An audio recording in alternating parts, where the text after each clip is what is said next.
Breathe better and sleep deeper with the Levoit Classic 160 Top Fill Humidifier. Don't wait. Check out the link in the video description to get your Levoit Top Fill Humidifier on Amazon today and enjoy a healthier, more comfortable home. Welcome to Electric Drive News. I'm your host today. We've got a fascinating story from Norway that's worth sharing with you all. You know how some countries are struggling to make electric vehicles EVs mainstream? Well, not Norway. In fact, they're so far ahead of the curve that they're basically shutting down gas car sales altogether by 2025.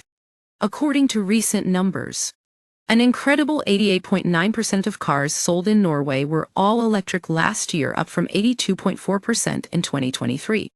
Plug-in and hybrid sales also contributed to this impressive figure, tipping the number of vehicles with a plug at 91.6%.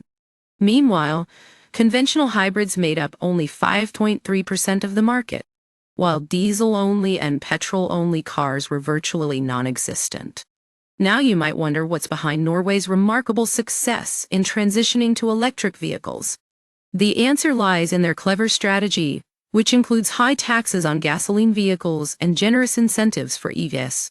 This approach has created a virtuous cycle where car companies no longer bother offering non-EVs, knowing they're not worth the hassle. But here's the interesting part.